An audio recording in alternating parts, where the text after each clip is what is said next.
Hey guys, my name's Chidester, and welcome to the Head Smack podcast. You are listening to conversations with misfits, mavericks, and trailblazers. Hey, welcome to the Head Smack podcast. My name is Paul Pavoni, and I'm excited to have another misfit with me. I have Tad Chidester with me, and he has done over $100 million in sales in under 6 years. He's an entrepreneur and author who turned his passion for fitness into a multi-million-dollar online empire. From scaling his first seven-figure fitness business to co-founding elite CEOs, Tanner has helped clients generate over $1 billion in sales. He's the author of Infinite Income, sharing his 8-figure formula for online success. Welcome, Tanner. How you doing, man? Yeah, I'm doing great. Thanks so much for having me. Excited to be here. Yeah, I'm looking forward to the conversation. I think you're going to have a lot of great head smacks with somebody as we talk about sales and your online empire. And so I appreciate you coming on, and I'm looking forward to this conversation. Likewise, yeah, excited to be here. I'll do my best to deliver some value. Oh, I think you will. And so usually the way I like to start this, I like to start with your origin story, just to learn a little bit more about you. And you can go as far back as you feel would be relevant. But let me hear the origin story of Tanner. Yeah, so grew up in a family of 7 kids. Dad was a teacher, mom stayed at home. Was kind of strange, got bullied a lot. Around 12 years old, I decided I wanted to work out, go to the gym to beat these kids up. What happened is I stayed consistent and dedicated, and I started getting accolades in sports and compliments from girls. And I was like, ooh, that's nice. Put in hard work, you get a result, people compliment you. So from 12 to 22, I really pushed hard in sports. I really wanted to play in the National Football League or American football for anyone who's overseas. Got to the Division I level, had a lot of injuries. I also think I wasn't good enough, but I had tried as hard as I could. So when I walked away, I remember not having any regrets. Because there was guys with a lot more talent, but no one outworked me. I think I maximized what I had. And so did you ever go back and beat up those bullies, or did you kind of forget about that after a while? They stopped messing with me. That was the thing. Because I was in 6th grade, it wasn't normal. So I had muscles and everyone else didn't. And so they left me alone. It was a really cool feeling to see. And it reinforced to me, hey, hard work pays off. That was a huge lesson I learned at a young age. And I think that's made me a bit of who I am today and why I still work so hard. Yeah, and your mindset changed after a while from being I'm a victim, I'm getting bullied to once I you start. I could do something about it. It's funny. Bullies, I think they made a lot of successful people because if they hadn't done that, I never would have pushed myself in that sense. So, at the time I was really upset, but now I probably owe them a lot of my success. Because that's really kind of how it shaped me. People just were mean to me. At 22, I dropped out of engineering because of a mentor. I had 1 year left of college. I had a 3.9 GPA. I was going to, set to make $100,000 plus a year. And my mentor sat me down, he was a friend of my dad's, and he said, why are you an engineer? Said, it's the highest paying 4-year degree. I didn't want to be a doctor because, I'll be in school forever. And he laughed and said, oh, dude, there's ways to make way more money than that. I was like, okay, how? Because no one in my family ever had a business. And he basically made a trade-off. He said, hey, if you go back to church, because I wasn't going to church, I'll teach you everything I know about business. And so he started teaching me about business. And for 2 years, I had a low ticket fitness offer called the Rapid Muscle System. I made $2,000. And I would call him every 4 months trying to quit. I'd say 4 to 6 months. And 5 times he convinced me to stick with it. Because for 2 years, I was grinding day in, day out, no dating, no partying, no nothing. And I was getting nothing out of it. And so at 25 years old, I started to think, oh my gosh, at 22, people said you have time. At 25, they don't say that anymore. So where did this mentor come from? Yeah, he was just a friend of my dad's. And his name's David Fry. He actually was connected to the ClickFunnels world. He's married to one of Russell Brunson's cousins, I believe. And that's how I found about ClickFunnels and got integrated with that community. And he just said, hey, dude, you have everything of what it takes. Just stick with it. So after 2 years, I was becoming pretty desperate. And I learned a lot from him, but he did a lot of low ticket stuff. And, if anyone knows anything about low ticket, it takes either a big audience or a lot of ad spend to make it work. And I had neither. And so I finally got desperate. I was 25. I was about to quit and go back to school. And I saw an ad on Facebook that said how to start an online fitness business. I clicked on the ad, paid everything I had to them. They high pressure sell the heck out of me. I had no idea what was going on. Got paid today or you can't come in tomorrow, whatever. And I went in and, long story short, they just said, raise your prices. I'd done door-to-door sales prior to that for 9 months. I've been a server, I've been a Division I athlete. So as soon as I got people on the phone, I started dropping the prices. I started racking them up, and I couldn't believe it. Yeah. Made 10K in a week. I called my parents, said, "Hey, let me move home. I'll pay you guys $1,000 of rent." I knew I'd save $2,000 on rent a month. And I just stayed in their room 16 hours a day for the next year. And then I made $1 million. I got one of Wow. these awards right here from Yeah. ClickFunnels, Yeah. and a bunch of trainers, because of it, I didn't plan this, but a bunch of trainers just started asking me for help. They're like, "Yo, dude, I mean, I saw you became a millionaire in fitness. I want to be a millionaire in fitness." So what were you selling the same thing that got you to that million, or were you selling something that transitioned to that? Well, to the trainers, or like before, like the low ticket offer? Well, yeah, the low ticket, you said you upped the prices. Yeah. Was it the same thing and you just... It was the same thing with one-on-one coaching and some more customization. So the product they would buy, it would have like different meal plans and different stuff they could pick from. So it went from a digital product to consulting or coaching, right? And because I was giving them more access to me and communication, all that, you could justify a higher price. Because I was able to sell more, like I now have money for ads and hiring, and I could do a lot more. And so I said, "Oh my gosh, I wish I'd been doing this the whole time." When I And started, what were you giving them? You were giving them the toolbox, you were giving them websites, you were giving them well, I info mean, product. really, it was super simple. So for the fitness clients, it's just customized meal plan, workout program, uh, calls when they needed, a lot of texting and stuff. But it was really how I positioned it in the marketing, because ultimately, like coaching is really, like fitness coaching specifically, it's all the same. Yeah. But it was how I was positioning in the marketing. So my marketing was how to eat whatever you want without sabotaging results. So it really was just if it fits your macros. But Yeah. I positioned it as something else, right? And I said, "Hey, as long as you stay in these parameters and guidelines, you can eat whatever you want." People are like, "Whoa, are you serious?" It just blew my Right. They mind. got Like, their attention. yeah, they didn't know difference between a calorie or a protein or a fat. I mean, it blew my mind. I just couldn't believe it. So I started making a lot of money from that, and then I had a huge amount of trainers approach me. And at first, I said no because I hated coaches. I hated consulting. I'd had very bad experiences to that point. I'd paid probably 60 grand, and I would say most of it I felt had been a waste. Now that Oh, I'm on the wow. other side, I understand, their position a little better, but I really didn't want to do it. Finally, I said yes after I had about 15 people on a waiting list ready to pay me 10 grand. And, I'm 25 and I'm going, $150,000. Like, I'll take Yeah. it. Yeah. So I started helping those trainers, and then that blew up extremely quickly. I was able to take over that industry, I would say, fairly fast. I went 1 to 10 million that year. And then we had more people outside of fitness start asking. And then I opened Elite COs. We did 15 million. And then we had done for you services, and we went to 25 million. And then that was the biggest years I've had, 25 million a year. So that's a long story short. Once I got the right strategy, because I think success is three things: it's characteristics, beliefs, and skills. I had the characteristics and beliefs. I didn't realize it at the time, but I had it.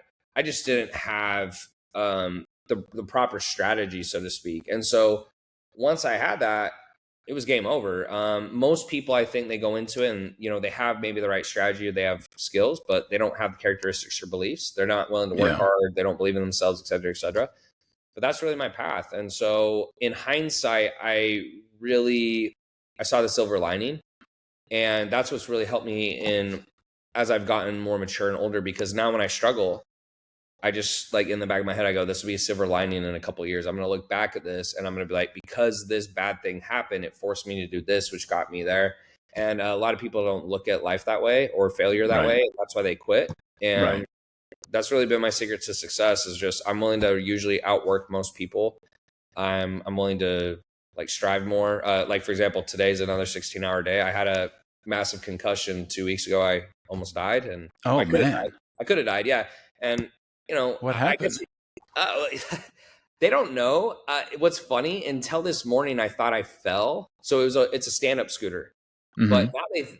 now they think a car hit me, but I don't remember, because when I had the Oh, wow. concussion, I hit the ground so hard. It was actually, you can see it right here. I have Yeah. more. My face was like super messed up, but I hit the ground so hard I can't remember anything. I can't remember if I hit a car. I can't remember if I hit the ground. So it'll Wow. be a mystery. But they said, they're like, you hit your head pretty hard, you could have died, type of deal. And when the ambulance found me, they, I'm in Miami, so they thought I'd had a long night, Oh, basically wow. passed out or something. They didn't know. But yeah, Wow. I just said that to say I'm still pushing and doing the things I need to do. And I think most people, it's like, hey, you got a good excuse. You had a big concussion. But when I have stuff on my plate that needs to get done, I just take it very seriously, and I don't want to let people down. I don't want to let myself down. And we're all going to die anyway. So I don't know. I'm not saying health's not important. I'm very much into health, but I don't know. I just think at the end of the day, like how you view yourself and your relationship with yourself and like how you feel about yourself is very important. And so when I do things that are difficult, but I know I need to do them, the next day I always have a lot of pride. Whenever I don't, I just feel shame or I feel guilt. And some people might, they might try to say that's a bad thing, but it's really motivating me to be super successful. And I just feel like I have a lot to prove to myself, and I always feel I can do more. And that's what I try to do. Yeah. So the three characteristics you mentioned: characteristics, strategy, and skills. So how does somebody discover if they have characteristics? What are they? Yeah. So it's characteristics, beliefs, and then skill, right? Okay. And for example, characteristics, when I think about characteristics, it's just, do you work hard? Like, do you get up early? Are you like healthy? Like, do you have energy? Like that type of stuff. Like, what type of person are you? So if Right. you're a lazy person, most people go, yeah, like person's not pretty rich because they're lazy. So the characteristics came from really from a young age. I mean, at 12 years old, I was going to the gym because I got made fun of. So that's why I thank the bullies. I was going to the gym at 5 a.m. in the morning, and at 12 years old, working out before school. And then I got dropped off to first period. Wow. And then it was a gym class, right? And that built a lot of characteristics around discipline, hard work, consistency, because I saw it happen. Like my life literally changed in 3 months. I went from a loser in the grade to like, I was very well respected. I was one of the best players on the football team. And especially in Texas, that's a big deal because that's where I grew up. Yeah. Yeah. Beliefs then started to happen, because the funny thing with beliefs is, as you have success, usually the reason people aren't successful is they start doing something and they have zero belief because there's no proof. Yeah. You have to push through that though, because what happens is once you get results, then belief comes, and that reinforces you doing the work, which then gives you more results. So from a young age, I kept seeing it, like grades, I get straight A's. I start doing well with girls. I got to play Division I football. I made varsity as a 14-year-old. I was one of three sophomores because we're a 6A high school, very big high school. So that was one of my goals. I gave it my whole summer. And so I think early in my career, or the age I was at, I just kept seeing over and over, like, hard work pays off. Hard work pays off. My dad played a big role in that. I didn't appreciate it as a kid, but my dad is one of the hardest workers I've ever met now. Because when I got older and I was an adult, I started to see my friends' parents are like, oh, like, you guys don't work hard at all. And I just thought it was normal. Like, wow. the way my dad and my mom raised me, it was just very much, you got to get a scholarship, you got to pay for your own stuff. Like, it just wasn't, there was no handouts, right? And that's just how I grew up, and I thought it was normal. So I think if people go through those difficult things, they get those. Some people don't. They have a very easy childhood. And so when they get older, they don't have those characteristics or beliefs. And so even though they might have the skill, it's not enough to be successful. In terms of the skill, I think your question was, how do they know if they have the skills? If you look at I just talk about my journey. I mean, I did door-to-door sales for 9 months. So when it came to, and that mentor I had, he had me build out a whole product. So I learned about funnels, emails, ads, opt-ins. I did that. So I didn't realize it at the time, but once I finally had the right vehicle with the pricing strategy, all that stuff came back. Like, I was like, oh, now I need the funnels. Now I need and so I had all those things. So I think for most people, it's like when you're going through school, you're learning skills as you go through school. In business, it's the same thing. It's just marketing, it's ads, it's fulfillment, it's operations, it's technology, it's all those things. So you just have to put yourself through that. And so if you haven't learned any of those things, that's an easy way to know. Or you haven't done any classes, or you haven't done any courses, you haven't done any coaching. From a young age, I just really pushed myself. And, football just transitioned to business. All I did is it changed from physical exertion to mental exertion. And I was like, I just knew what to expect. So when I went up against a wall, even though I almost quit a few times, every time I almost quit, I had that mentor, but it was almost as if I knew I wasn't going to quit. I didn't want to deal with being a loser. I was so afraid of someone looking at me and saying, oh, what a loser, that I just wasn't able to quit ever. And so every time I almost did, I stuck with it. But then when I finally figured it out, like, everything changed. And those things in my life have really shaped a lot of my mindset now as an older adult. Yeah. And that's what took you to that first million, right? Oh, 100%. I mean, it was Yeah. crazy. Like I went in 12 months, I went from zero, like basically 2 years, I made $2,000 and then I did $1,000,000. Because all those things just gel, like right when I had all three things simultaneously, it just like exploded. Yeah. And it blew even my mind. I was shocked at how well stuff worked. I couldn't believe it. So just to clarify, just to make sure I understand, what took you from, when you upped your prices and you finally decided to coach, what were you providing people to take you to that million? Well, I mean, the big thing, I'll explain the coaching, but the big thing was just marketing. I finally learned how to acquire leads. That was the Yeah. biggest thing because I couldn't get enough leads. In terms of the coaching and what they got for fitness, it was like I said, customized workout, customized meal plan, communication, etc. The biggest thing was how I positioned. And Yeah. so, I sat down and I said, okay, psychologically, what do most people want? They want to eat like shit and they want to look great. Right. Yeah. So I said, how can I ethically tell them they can eat bad and look amazing, but still be truthful? And so for me, if you think about it, you won't feel as good. And I say that even in my stuff, but I said, how to eat whatever you want without sabotaging results and still look amazing. So I would get on the phone and I'd say, look, you're not going to stop eating cake or drinking beer. So let's just cut the shit, right? Like that's not the plan. If you do, you'll lose weight, but we're going to add it back in. So the goal and what we're trying to do is how can you have it and still look good? That's what I'm going to teach you.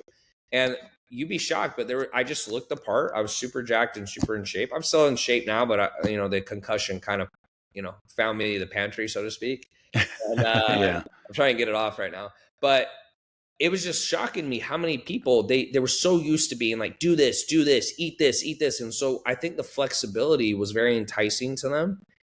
And I just made a lot of money that way. And to be frank, I say this all the time. There's a lot of trainers out there who probably were better than me. Yeah. And it makes me feel bad in that sense because the richest person isn't always, I think, in the highest levels of scale. Like if you talk about billionaire, sure, but you don't have to become rich. You don't even have to have a good product. That's a myth. Like you can get away if you could just sell because it's perceived value. Now in Right. the long Right. run, will it hurt your reputation and stuff like that? Sure. But like fitness coaching, and there's nothing crazy. It's like eat less, move more at the end. Like however you do that is great, but it's really not that complex if you think about it. So what skills took you from, were they different skills that took you from the 1 million to the 25? Or did you develop new skills for that? Or was it pretty much doing the same thing over and over? Yeah, great question. So I'd say 0 to 100,000 a month is pretty much the CEO. You can pretty much grind your way there. You'll have a couple staff members. You'll have like a couple setters, maybe your fulfillment director. But I mean, pretty much you're still heavily involved in everything. You're taking the sales calls, you're managing the setters, you're managing you're pretty involved. For me to scale, the second year, I went 1 to 10 million like per year. Massive growth in team building and development. And I made a lot of mistakes. I mean, that's part of the reason why I'm so good at it is because when you make a lot of mistakes, and that's actual mental disability, you learn what not to do. But most entrepreneurs can't get past 100,000 a month usually because they don't understand hiring, training, team building. Like you have to treat hiring as if you would a wife. And most people, they don't treat it that way. They have a need. They just want to fill it very quickly. They bring someone in. That person is a net negative to the company. They don't hold the values. They don't have the skills. You're basically paying them and helping them do the job. So you're not really getting your time back. Wow. And that was what I had to learn. And so now I'm very picky who I hire. I'm overly picky who I hire because you make a wrong hire, the business is only as good as your team because you realize at 100,000 a month, you're out of time. There is no more time. You're working as hard as you can, 16 plus hours. Like there's no more time. And so at that point, the business is only as good as your team. And I started to realize that by hiring the wrong people, it really affected my business because especially in fulfillment, like if you have the wrong coach or the wrong account manager, they judge your company off their experience with that person. And so if you're not doing anything wrong, I just would make the wrong decisions sometimes and it would just affect my company. If I could do all the jobs, oh my gosh, I would love to clone myself. I think right. Brilliant. Yeah. So when you're scaling from that place, who is your first hire? Is it somebody who is it? Who do you recommend now that you've made those mistakes? What Yeah, do you so tell people? I'm always a fan of hiring the least important position. And what I mean by that is, where can you mess up and the business can still survive? So for me, that's fulfillment. Now, fulfillment is still important, but sales is by far the most important. If you stop making sales, the business dies. Right. So the first thing I hired out, and it was also the most time consuming, was fulfillment. After fulfillment, it was lead generation. So all the texting, the messaging, all that type of stuff. Right. The last thing to go is sales because that's the most important, right? Yeah. So some people will do it backwards when they get the setter first and they do lead generation. But in most cases, if you can do it and you have the time to do it, there's no point in hiring someone. I would wait till the last second. Some people will hire kind of prior before they need to. I'm not a huge fan of that in the beginning because you learn a lot of skills and you learn exactly how to do it so you can teach the next person who comes in. But yeah, as an account manager, that's the first person I hired. Yeah, because if you didn't hire somebody to do the fulfillment early on, then but you had all this stream of things coming in, then suddenly you're at a place like, how am I going to fulfill all this stuff coming in, right? Mm-hmm. And so you kind of get in this place of, I've got all these projects, I've got all these tasks, I've got all these things that I've got to fulfill, but I don't have the people in place to fulfill it. Right. Yeah. And it just took the most time. Like, so if you think about when you start getting, you're around 20,000 a month, you have 20 to 40 clients, you're spending hours a day on fulfillment. If you get that time back, you can now put that into lead generation. So right.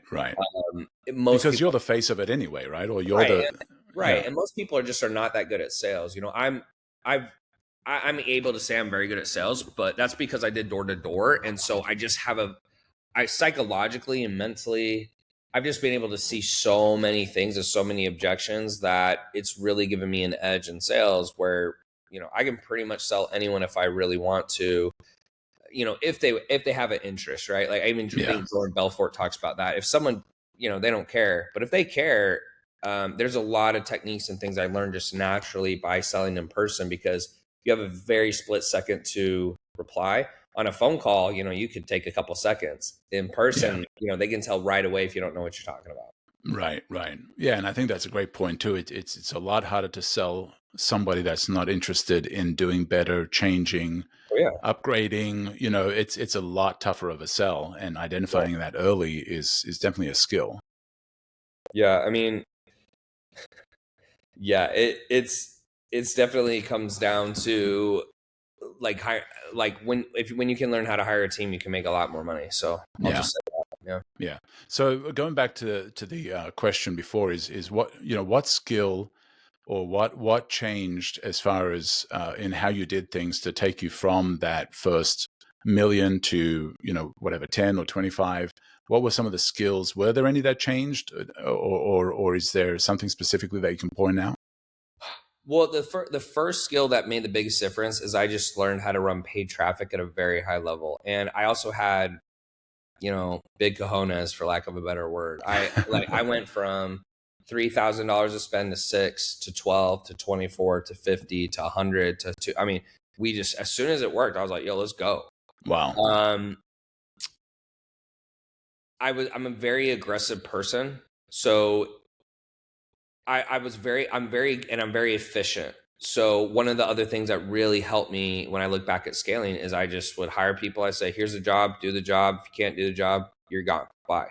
Yeah. As I got older, I thought there was an issue with that because some people told me, they said, hey, a lot of people aren't, wired the way you are. You need to kind of chill out and you need to kind of have more tolerance. And I read some leadership books and I kind of started doing that. But I think some of the leadership books out there, they assume that everyone's smart. Right? and that's not the case. So what happened is as I became more tolerant, what happened is I hired people who didn't have the same standards. When you think of values, if you just meet me as a normal person, I value hard work. I value discipline. I value, I don't know if you want to say the grind, but I value, I do what I say I'm going to do no matter what. Right. I don't care if I have a concussion or not. And some people, they don't think that way. They think the opposite. And it's not that they're a bad person. It's just that if you bring that type of person on your team and you think differently, that they're not going to perform at the level you're hoping, because when things go bad or your head's not looking, they won't do it. And so I regret a lot of hires I made from that context, from that place. And what the advice I would give someone now is, if you have high standards, good, raise them higher and make it hard for people to come on your team, because the better your standards are, the higher they are, the better the quality of the person on the team, and your team will perform better, which you'll beat competitors. I disagree with just, yeah, be tolerant, let people on the team, whatever. And yeah, it will take longer and it's more work, but isn't anything great or worthwhile. So it always goes back to the same thing. If it's easier, it's almost always the wrong answer. Almost everything in life that is quote unquote worth it is difficult, and it makes sense because most people won't do it. So the harder it is, you just have to look at that and say, oh, this is what's going to get me to the next level because other people aren't willing to do this. Right. And that's kind of, I guess, it comes down to culture, right? Is you establish the culture and you say that in my company, this is how people behave. This is the expectations. This is the rewards. These are the disciplines. I mean, that's what culture is, what do you punish? What do you celebrate? What do you tolerate? What are you for? What are you against? All of those things. And so, you had that culture established, but people tried to kind of put another culture on you, right? And you realize they were wrong. Well, and it's funny too. So Elon Musk and Jeff Bezos, two of the richest guys in the world, most people I think would say they're a-holes. So that's usually the consensus I get from, oh yeah, they're too hard. They're the richest guys. Like, end of the day, you got to get performance. And yeah, I don't think you have to be an a-hole doing it, but Elon Musk just comes off to me as like a no BS guy. He's like, this is what we're doing. This is what you got to do. If you can't do it, bye.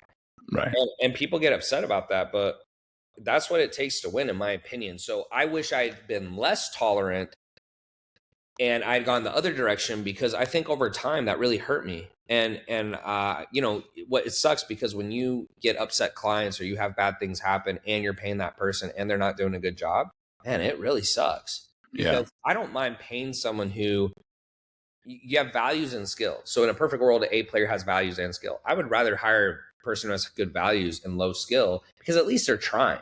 Right. But man, when you have someone who has high skill and low values, oh man, that is the worst. When you see the paycheck leave, man, I'll tell you that's painful. And I put myself in bad positions a few times by making poor decisions, but live and learn. Well, and that could also be a bad influence on others if they have high skill and low values, and it can wreck culture. It spreads like cancer, because if someone, you say, please do this, and they don't do it, and you let it slide, which sometimes in the business you have to, because, I don't know if this is the wrong thing. Sometimes I think, I should fire him right away or I should wait. But if you don't fire him right away and they see that, it starts seeping into the team, because they go, oh, he's not that serious about this. When in fact you are that serious, but you're in a hard rock in a place where, do I fire him now and take over and I'm overwhelmed, or do I wait until I find a replacement? But if you just don't make the wrong hire in the first place, you're good. Yeah.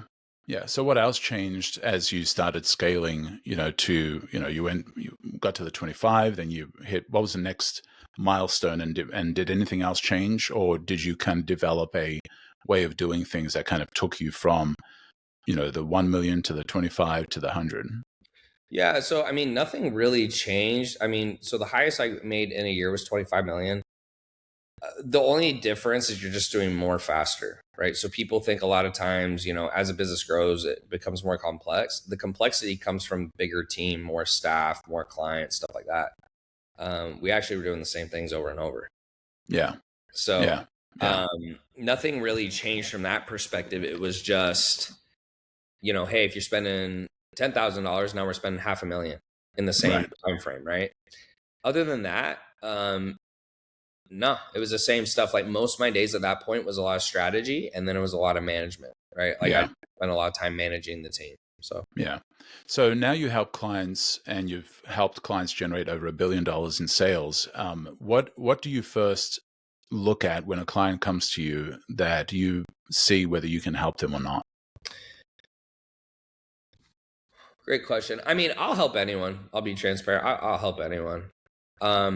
In terms of what's going to make them successful, the first thing is the offer.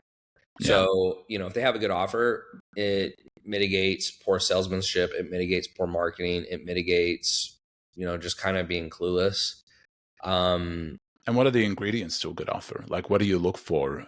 Honestly, it's just two things really. I mean, Hormozy has his formula, which I agree with most of it, but if you just want to make it simple, it's unique and it has low competition. And by being unique, it usually has low competition. So like in the internet marketing industry, a lot of people are consultants, right? Business consultants, coaches, whatever you want to call it. So there really isn't much you can do to make your offer unique outside of a mechanism. So if you're like, I'm a business coach or consultant, right? So if I'm in a room with 10 other guys, the only reason you might pick me is like my experience. Like, so you're like, oh, Tanner's made the most or something like that. Or you might say, Tanner does this thing that these guys don't, and this gives a different result.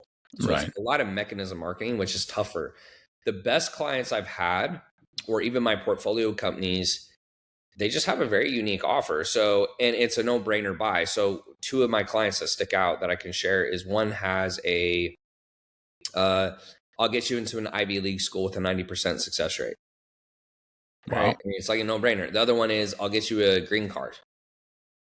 Right. So they're just absolute no-brainer offers, and they're usually offers that are marketed to non-marketers. So, one of the downsides of what I've done is, I just kept helping people, and, people who own businesses and, they're marketers. They're actually harder to market to because they know what's going on. Yeah. The easiest people to market to have no clue. So if it's a B2C, so business to consumer, unique offer, that's just a no-brainer. Like ultimately, the marketing is done. It's like, hey, I'll help your child get into an Ivy League school with 90% success rate. Like, right. That sells itself. Yeah. But if I say I'm going to help you grow your business to 10,000 a month or 50,000 a month or 100,000 a month, well, guess what? There's a million other people who also claim that. Right. And now it's all mechanism driven, which isn't as powerful. Yeah. And then if you want to get really wealthy, we could talk about that if you want, but it's outside this industry, and there's reasons I can share with you for that. But inside this industry, that's the number one thing I look at is the offer. And if their offer is not sexy, it's like I try to make it as sexy as I can with a unique mechanism. Yeah. So what's next after you've got the offer and the unique mechanism? What's next that you look at to see if it's somebody you can help? Next is lead generation. So you have to have consistent lead gen. I don't care if it's from your YouTube. I don't care if you're doing cold outreach. I don't care if you're doing ads. It's just, it has to be consistent. And that was a big thing I was missing. So once you have consistency in lead generation, you can now have predictable income. And then it makes the business not so unstable or unsafe anymore. And so a lot of the clients I work with, if they don't have consistent lead generation, we got to find it. And it's like, hey, like, here's your options. Which option makes the most sense for your situation? That's one we're going to go with. A lot of coaches will, the promises that make me nuts is like, oh, how to make, blank money without cold DMs or ads or whatever. It's like, okay, like, yeah, that sounds nice in theory, but unless you have a big organic following, you're either going to be stuck at a very small number, which is okay for most people, or that's bullshit. Like, and so ultimately, if you don't have a big audience like Mr. Beast, you can post content, right? People can engage. You can reach out to them. You can do cold outreach, which is like outreaching to strangers, or you can run ads. That's the only 3 ways to do it.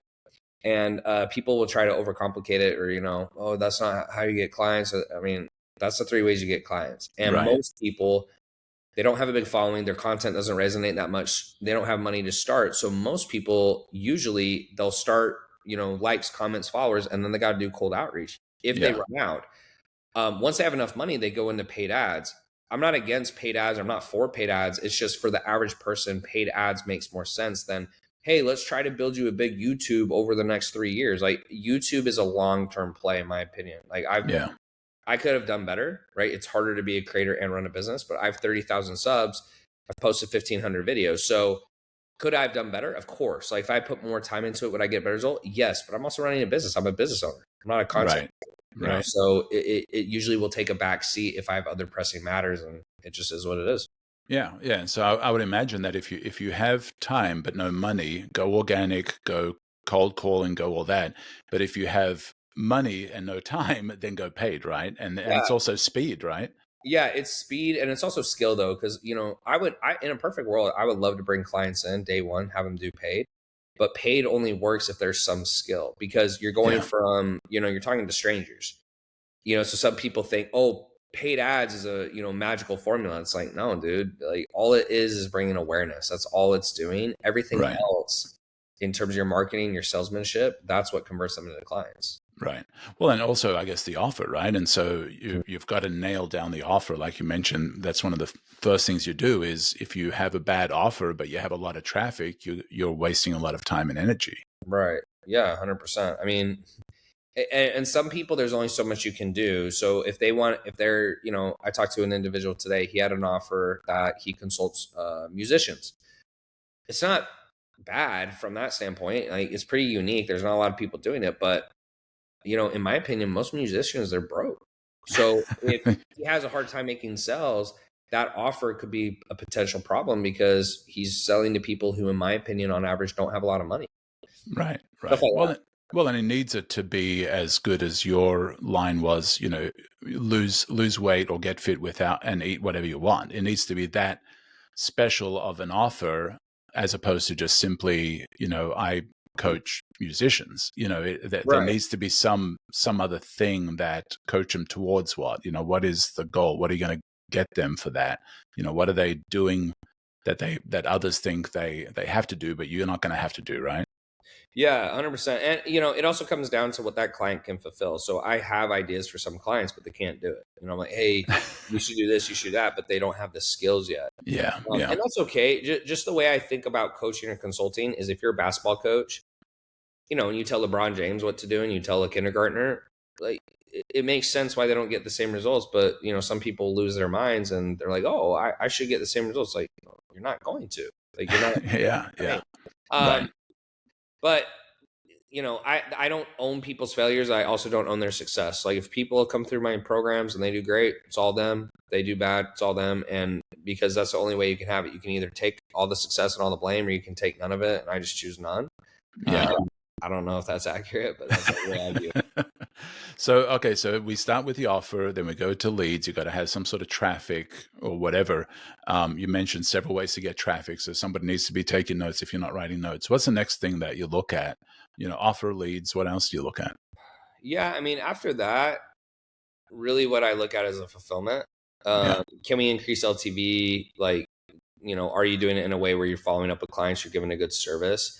That's the biggest thing, is a good offer or unique, and then lead generation. Then we go into fulfillment. Once fulfillment's done, then we just go into scaling. And scaling is more hiring, training, managing, all that stuff. So think of those as your three base bricks to your house. It's like offer, lead generation, fulfillment. Once we get that in place, then we can scale. And scale is just getting other people to now follow the systems you've put in place.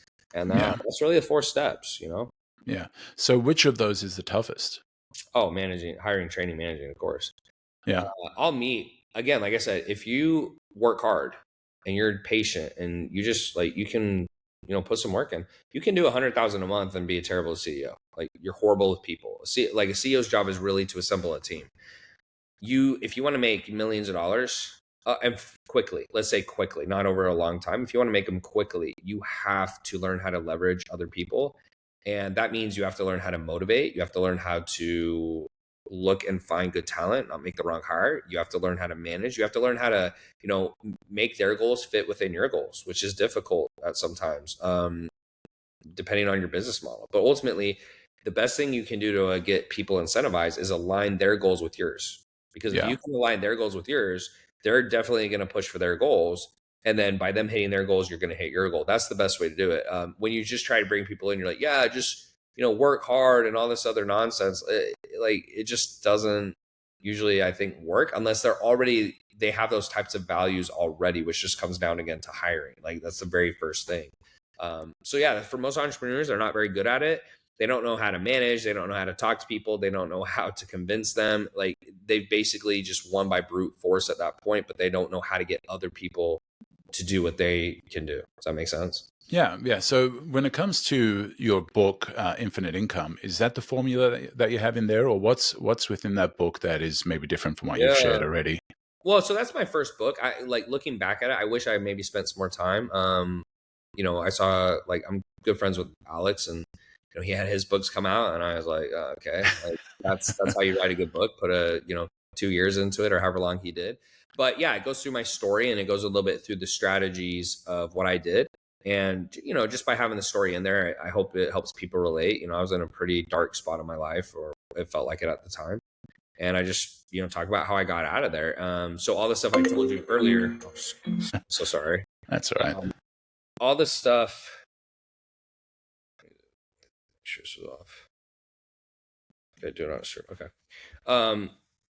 All the stuff that, shoot, I lost my place. What was, I'm We're sorry. talking about what's contained within infinite income and some of the things you've So, learned. Yeah. Yeah. So all the stuff I spoke to you prior, my story, it just goes through that in more detail. And then it, shows people kind of the strategies. And I tried to make it practical. I tried to make it a book where you can read it and it's like, hey, this is how this guy actually did sales calls, or this is how this guy outreached to people. I used to read a lot of, business books trying to, how do I build a business? And I get through the book and I'm like, I still don't know how to build a business because there was no practical steps. It was just like, go to sleep early, like work hard, all that type of stuff. And I just don't think that stuff usually helps.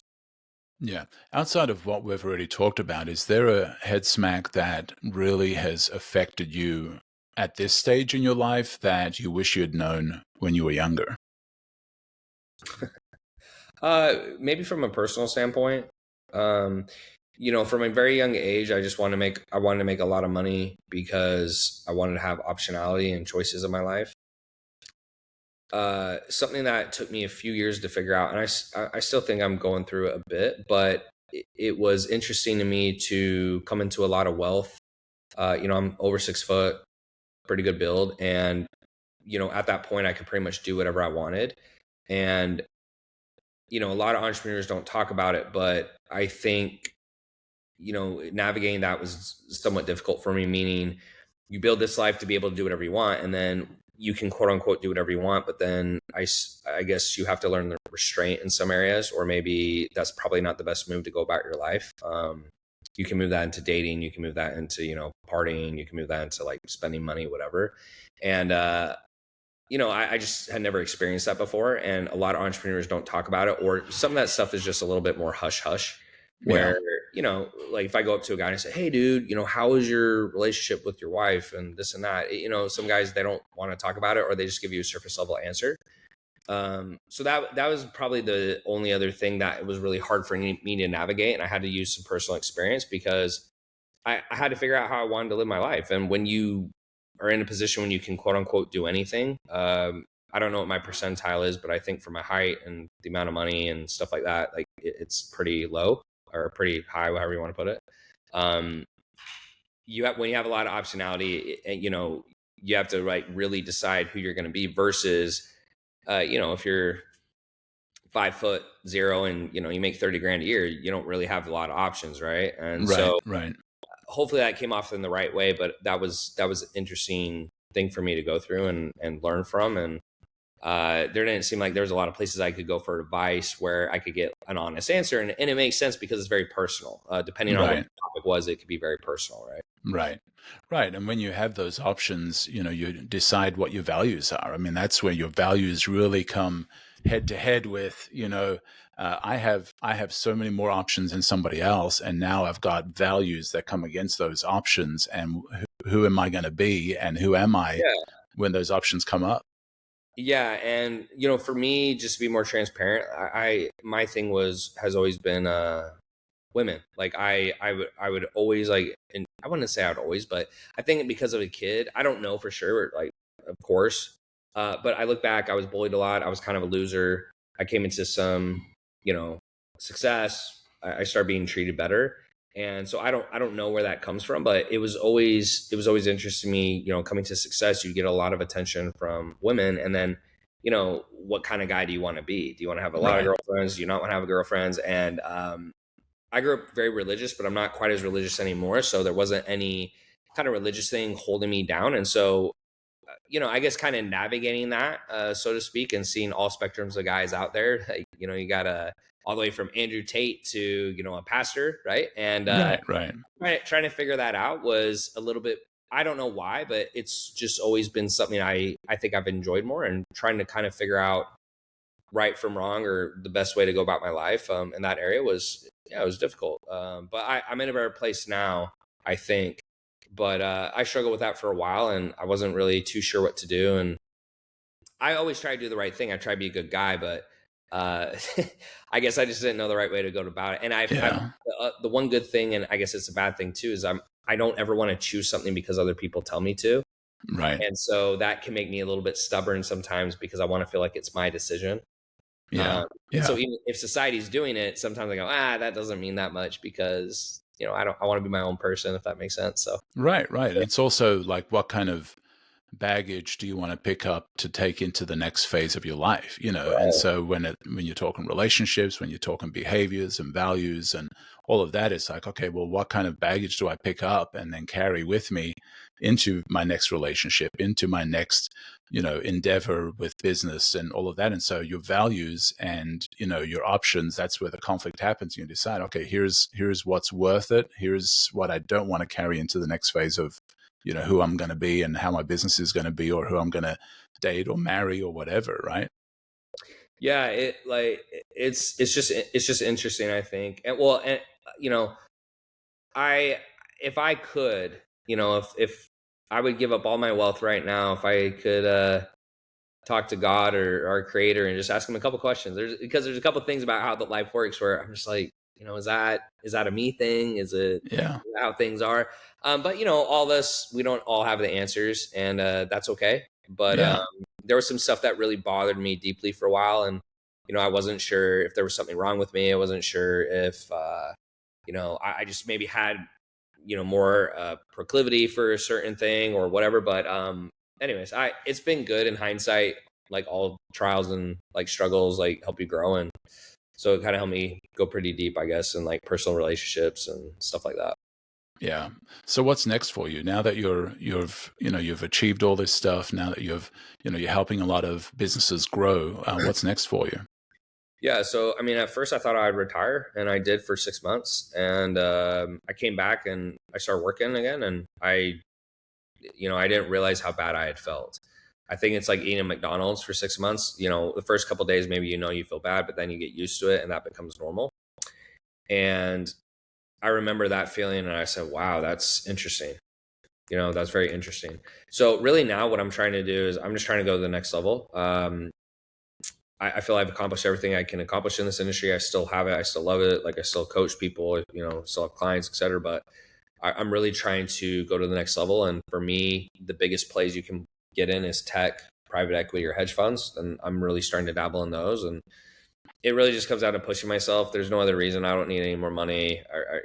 I'm just not motivated by that anymore, to be quite Yeah. honest with you. Yeah. But I really enjoy the personal development, and I really feel business is one of the best personal development vehicles out there. Outside of maybe a romantic relationship, I think that can also help you grow. But I don't know, like I don't have all the answers. I just know I feel the best when I'm doing that. And I feel the most pride, and so for Yeah. me, I'm just Yeah. trying to push as hard as I can. And to be honest, I think the most successful people in the world, they have a different motivating factor. And I think it's revolved around that, because ultimately a lot of what we do here, I don't personally think matters that much. I don't think anyone's going to die and be like, oh my gosh, Tanner, did $1 billion. Like, I don't think anyone is going to care if I get Right. to that point. So that's really what I'm trying to do, is I'm just trying to push. And I know that makes me a little bit of an outlier, but I'm okay with that. And I just surround myself around people who think the same way. Yeah, well, and you've got to have that, what does the next season look like? Because, I don't know the difference, but they say that once you hit a certain amount, a certain million, whether you hit 1 million and then you hit 10 million, your lifestyle doesn't change a whole lot at that All, point. And at all. so you need something to take you into the next season. You need some sort of vision. You need some sort of motivation, some sort of a big picture vision of your life, or else you kind of do get bored, right? Yeah, I'm not a huge thing guy either. I went through my phase. I had 3 supercars. I lived in an overly priced condo, stuff like that.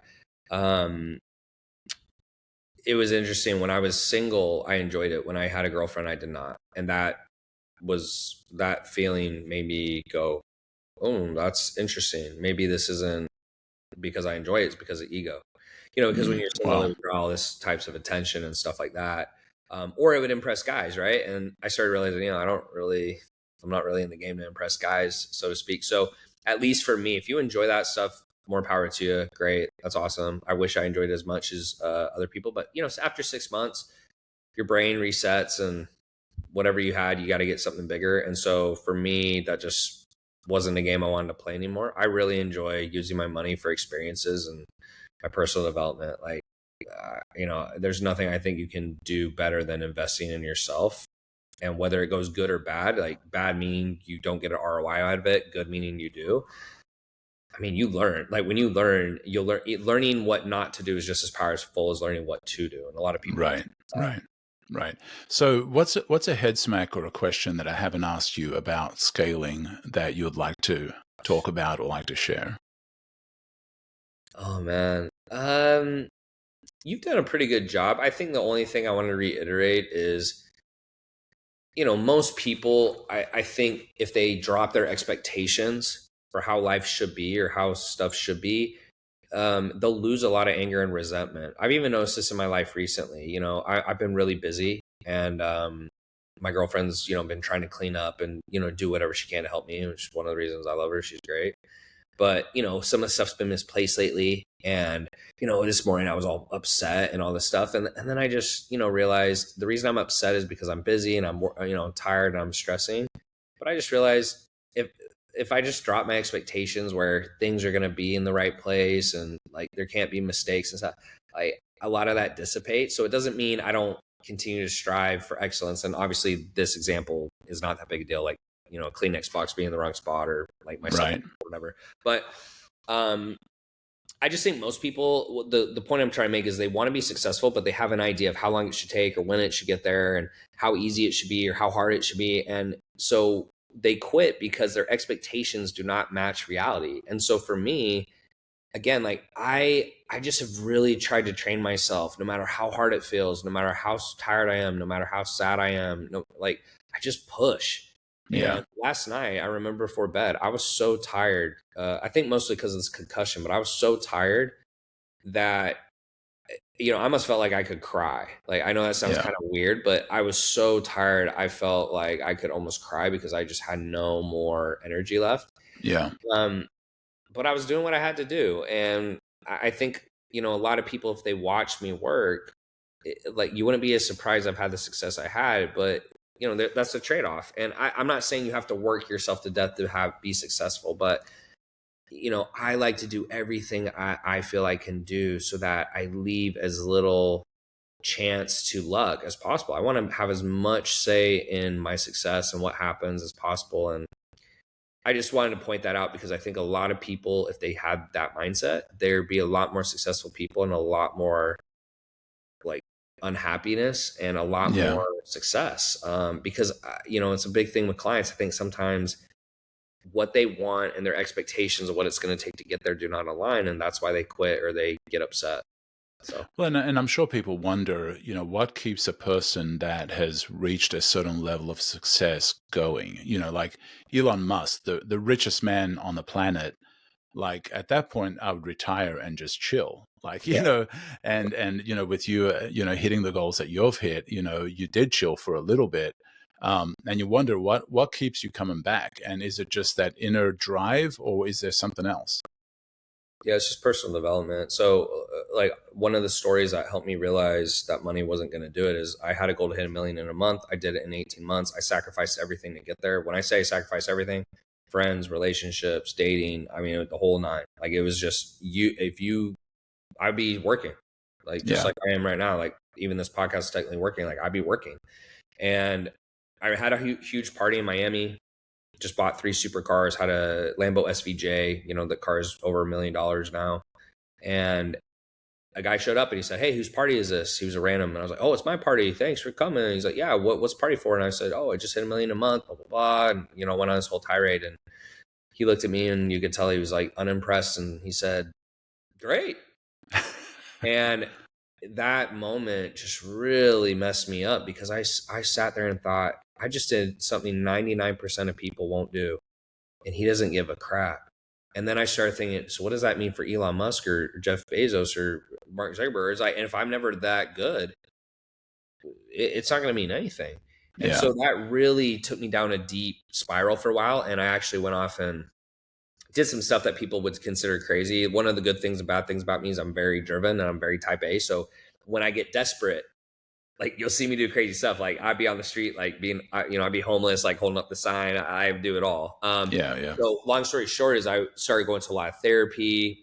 I did some psychedelic stuff, hoping, I just was really looking, what's the purpose of life, right? Yeah. And after I went down that for a while, at least for me, I just realized, no one 100% knows. If you're religious, you might think you have an idea, but none of us 100% knows. And so I said, okay, I'm going to be here. Like, unless I'm going to try to leave the earth sooner than later, which I don't think is a good idea for anyone. So I said, I'm going to be here. So what's going to drive me and like, what's going to give me purpose or what's going to make me feel good? And really at this point, I just want to personally develop as much as I can. I want to do hard stuff for no other reason than just to try to become the best version of myself. And all I can tell you is when I have a hard days at work and I push to follow my meal plan and work hard and like be kind to people and help my team, and I have a lot of pride. And when I don't do that, it's not that I'm a bad person, right? It's not that, I think it's really going to make a huge difference in the grand scheme, but I don't feel as good. I have more shame. I have more guilt. I don't feel as good. And, I've just learned that from experience. And so for me, that's just really the goal for me, is that what helps me drive is I don't feel good about who I am and where I'm going when I don't try. When I'm trying, I've realized it doesn't matter what results I get. Regret, I think, stems from lack of effort. I do not think it stems from lack of results. So the goal for everyone, I think, and I don't know what the purpose is. Maybe, one day I'll talk to God and he'll tell me. I would love to know. Like, I'm a very curious person, but for me, I think the biggest thing is I can try to backtrack. So sorry about that, man. Jeez, that's probably annoying for you. I apologize. No. That's the first time that's happened. That's kind of weird. Yeah, but I guess what I was trying to say is just the next thing for me, or why I'm so driven, is just, to me, we're trying to go through life and figure what stuff is about. And I've just tried to listen more to my intuition, or you can call it, God, or you could call it the spirit, whatever. But when I ignore how I feel in the moment, like let's say I want to donate, or I want to skip the gym, or, I want to cuss out a customer.